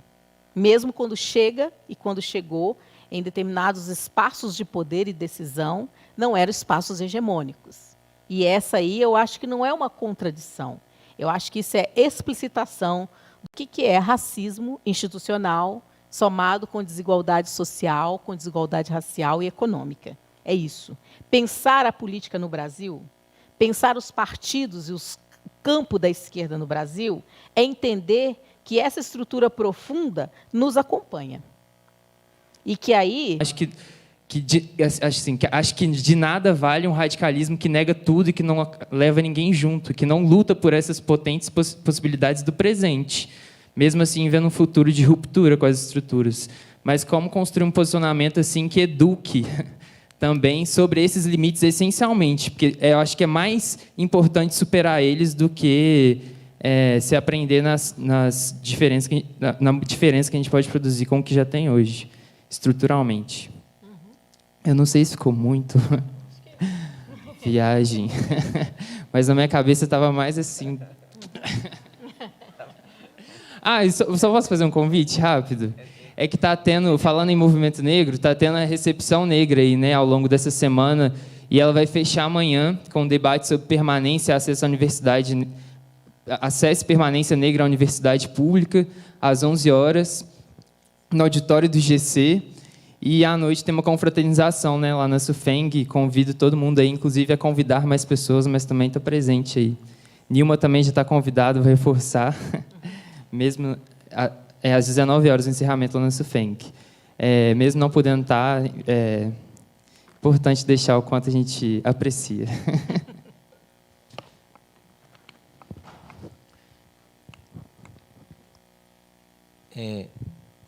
Eu queria fazer uma pergunta também, Nilma. Achei ótima a sua fala, muito obrigado. Foi muito boa, muito organizado. A gente vai publicar o livro com as conferências e o seu texto é muito bom, organiza a nossa... É um ótimo texto para pensar a história da educação, né? O Jota estava falando, acho que isso é... Mas a minha questão, uma das dimensões do que você traz dessa luta secular é a presença dos intelectuais, daqueles que ocupam esse papel. A minha pergunta era como você avalia a importância da intelectualidade negra hoje no Brasil? Como que você... Enfim, a gente tem uma tradição também de intelectuais. E como que você avalia hoje essa presença e a importância da intelectualidade negra no Brasil atual? Bom, então vamos lá para as questões. Bom, com relação ao racismo às avessas, ou racismo reverso, essa é, na minha concepção e na concepção de outros colegas intelectuais que trabalham com a questão racial, uma invenção do racismo brasileiro. Então, o racismo brasileiro, na sua sagacidade, né, digamos assim, ardilosa, ele construiu esse discurso de que é possível ter um racismo às avessas do negro em relação ao branco. E a juventude negra, principalmente as feministas negras, elas têm formulado e nos reeducado a compreender que essa formulação ela não cabe. Porque, para ter um racismo às avessas, tal como muitas vezes as pessoas falam, um racismo reverso, por isso que eu falei assim, que muitas vezes as pessoas dizem que é isso, era preciso que o branco tivesse vivido toda a exploração, a dominação, a subjugação e a desumanização que as pessoas negras sofreram e sofrem no Brasil. Não é simplesmente o fato de você virar ao inverso. Não tem jeito de você virar para o inverso uma história. A história de violência, de injustiça, ela recai, nesse caso, especificamente, nós estamos trabalhando aqui com a ideia de negros e brancos, ela recai sobre a população negra no Brasil. E uma pessoa branca, por mais que ela possa sofrer algum tipo de discriminação, mesmo se ela tiver contatos com grupos negros que possam ter algum preconceito em relação a esse lugar de branco, ela nunca vai viver o que é o racismo que as pessoas negras sofrem no seu dia a dia. Então, na minha concepção, não é possível você reverter racismo.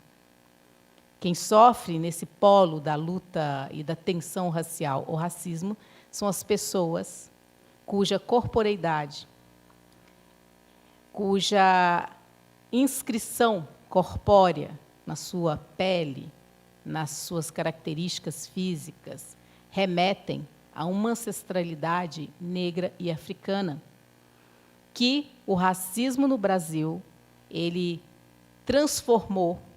Isso que é algo, um dado da natureza, que é a diferença entre nós, e no caso a diferença racial, é inferioridade e animalidade.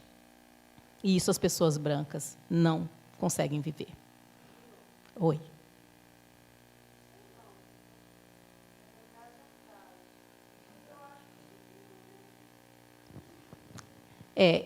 Eu diria que eu não estou pensando na pessoa em si. Eu estou tentando fazer com que a gente pense para além da pessoa e nas estruturas. É como, por exemplo, uma pessoa branca que se aproxima de uma pesquisa, um debate com a questão racial, com negros e tal, e ela sofre, naquele momento, uma desconfiança dessas pessoas negras em relação a quem é essa pessoa, pela sua dimensão racial, pela sua pertença racial.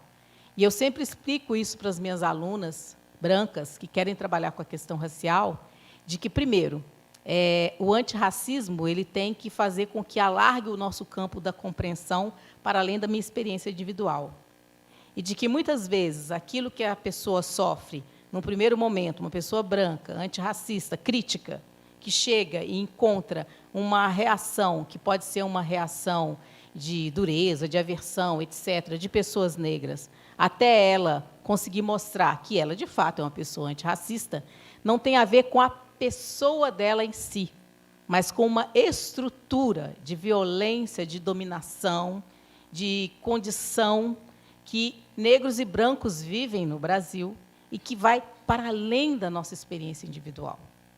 Por isso que eu chamo a atenção de que a ideia de a reversão de um racismo, eu não compactuo que ela é possível, porque as experiências que levam no Brasil a relação de negros e brancos viverem o racismo, elas são experiências históricas e estruturais muito distintas.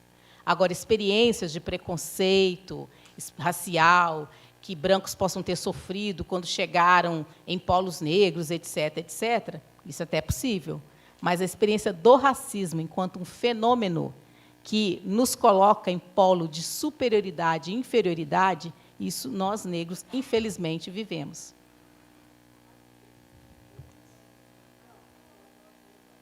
Bom, eu não vou fazer um debate com você nem te convencer.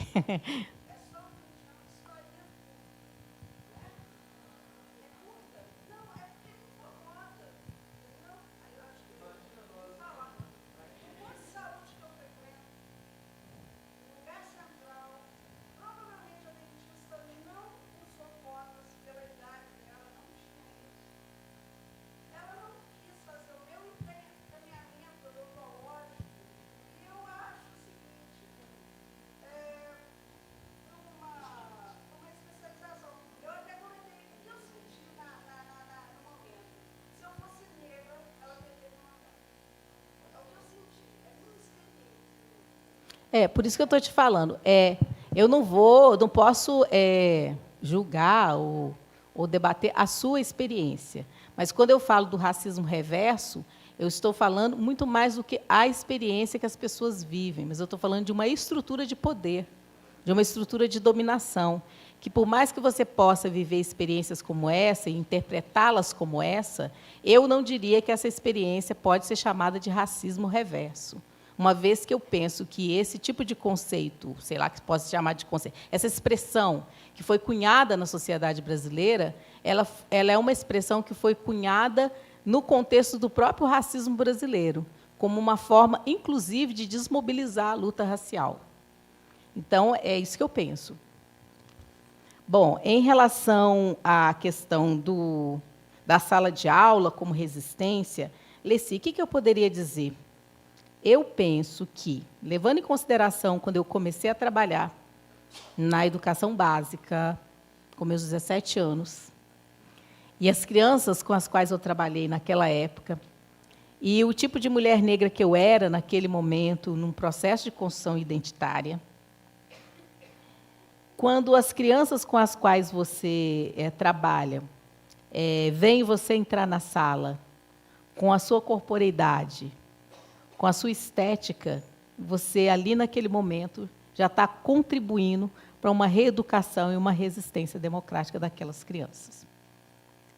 Eu acho que, para uma educação democrática, as crianças, adolescentes negros e negras, elas precisam construir referências, precisam ter representação, representatividade. E isso é muito importante. Se a Maria Lúcia Miller, quando fez aquele trabalho sobre as professoras negras na Primeira República, se ela viu que havia ali um processo de branqueamento, e o Jerry Dávila também, hoje, quando nós olhamos para a educação básica, nós temos muito mais a presença de professoras e professores negros na educação básica, atuando com crianças populares, atuando com crianças negras, e esses sujeitos são referência e são resultado de uma resistência democrática histórica. Porque, para eu ter chegado no magistério, você chegar no magistério e tantos outros, chegar no ensino superior, ser professora titular, etc., nós somos produtos dessa própria resistência democrática. E por que é democrática? Volto a insistir. Porque é uma resistência que não quer implodir o Estado democrático de direito, mas quer tensionar e aperfeiçoar esse Estado democrático de direito. Porque sabe que, para a população pobre, para a população negra, não é o privado que vai dar conta de garantir direitos para nós e para o Brasil, para essa população, principalmente. É a dimensão do público. E quanto mais se fortalece o público, mais você pode fortalecer a democracia com todos os problemas que a nossa democracia possa ter. A outra questão também, eu acho que professores e professoras que estão na educação básica hoje, nós temos hoje uma série de materiais que podem ser trabalhados com as crianças, não dá para falar que não tem mais nada. Então, diferentemente da pesquisa que eu fiz lá em 94, quando as professoras, de fato, não tinham acesso ao pouco material produzido, hoje a gente já tem muito material produzido, e eu acho que isso é uma forma de você construir uma educação democrática, uma educação antirracista, que vise não somente crianças negras, mas que visem todas as crianças, para reeducá-las para a diversidade, reeducá-las para a superação do racismo, etc., etc. E uma outra questão que eu acho que é mais séria, que é a gente não perder a dimensão humana de compreender o que os sujeitos, alunos, crianças, adolescentes e jovens da educação básica hoje vivem nas suas trajetórias duras de vida. E, quando chegam à escola, muitas vezes, esse é o espaço de dignidade que essas crianças e adolescentes têm. Então, eu acho que compreender essas crianças, compreender esses adolescentes, esses jovens, conseguir construir uma relação de diálogo com esses jovens, essas crianças, que não seja algo que se prenda no conteudismo, que muitas vezes a escola gasta muito mais tempo com isso, sendo que, como diz o Miguel aí no seu próximo livro, essas crianças, adolescentes e jovens vivem vidas ameaçadas. Eu acho que isso também é muito importante para construir uma educação democrática e uma resistência democrática. Muitas vezes a escola vai ser o grande foco de acolhida desses sujeitos que, na sua vida cotidiana, e aí pega um pouco as questões que o Lobo trouxe, as questões do Estado, das instituições, elas acabam negando os direitos e a dignidade desses sujeitos. Então, tem sido difícil atuar na educação básica, eu sei, cada vez mais, eu sei que mas talvez a gente tenha que compreender melhor quem são esses sujeitos que hoje estão na educação básica, porque são sujeitos que, há tempos atrás, não entravam Então, os nossos cursos de formação de professores não nos formavam para lidar com esses estudantes. Chegávamos em sala de aula e não pensávamos que iam encontrar com esses estudantes. E as desigualdades e as violências da sociedade, elas estão muito mais densas e muito mais profundas. Então, estar na educação básica hoje é estar no olho do furacão. E as competências que as professoras e os professores da educação básica precisam desenvolver hoje, elas não são apenas teóricas. Elas têm que ser competências humanas, de humanidade, competências de vida. E eu acho que, quando a gente desenvolve isso, é fazer resistência democrática, é pensar uma educação democrática, por mais que as pessoas possam dizer, algumas delas, que a palavra democracia está desgastada. Mas eu acho que não. Haja visto o que estamos vivendo agora, que é justamente a ausência de democracia. Estamos sentindo na pele o que é viver um Estado que não prima pela democracia. A outra coisa é em relação ao Lucas, que fala sobre o movimento negro. Deixa eu pegar aqui do Lucas. Lucas, eu não sei se eu compreendi, você fez uma explanação. Eu diria assim, do que eu peguei da sua fala, né? Eu acho que o radicalismo que você fala, não sei se eu compreendi bem, eu acho que não leva ninguém junto. Quando a gente firma o pé em qualquer tipo de radicalismo, você não leva ninguém junto. Você aparta. E aí você não consegue desenvolver o que o Paulo Freire estava chamando da justa ira. Porque, quando você radicaliza num ponto de vista, você não consegue ver o todo. Então, eu acho que o próprio movimento negro ele foi se reeducando, por isso que eu falo que ele se reeduca no processo educativo, porque, em determinados momentos, o movimento negro já foi muito mais radical no sentido de um certo fechamento a algumas entidades. E essas próprias entidades, quando elas foram se reeducando na luta democrática, elas foram vendo que, se aqueles conhecimentos e aquelas competências, digamos assim, adquiridas na própria experiência social e experiência da luta, elas não pudessem ser compartilhadas com as outras pessoas que não participavam da luta antirracista, muitas pessoas que não eram negras e que queriam compreender o que era o racismo, o que é ser antirracista, se não se abrisse para reeducar esses coletivos, esses sujeitos, também não conseguiríamos fazer uma justa, digamos assim, luta democrática de superação do racismo. Eu acho que esse é um processo que vai paulatinamente acontecendo, e há diferenças de entidades para entidades, como você falou. Há uma diversidade de formas de movimento negro e de organizações do movimento negro atuar. E, hoje, eu até chamo isso na atenção no meu livro, que eu falo do movimento negro do século XXI, que ele não é somente as entidades políticas, e muitas políticas inseridas em partidos, por exemplo, e partidos mais à esquerda, por exemplo, ele não é somente isso, ele se amplia muito mais para organizações culturais, religiosas, movimentos juvenis, movimentos feministas, feministas negros, etc. Mas tem aí uma especificidade, é que esse coletivo ele tem que explicitamente ter uma intencionalidade de combater o racismo. Não é simplesmente uma gremiação cultural, né, um grupo religioso, isso existem muitos, mas, para entrar nessa classificação como um movimento negro do século XXI, o combate ao racismo, a superação do racismo, tem que ser um princípio dessa organização, dessa articulação.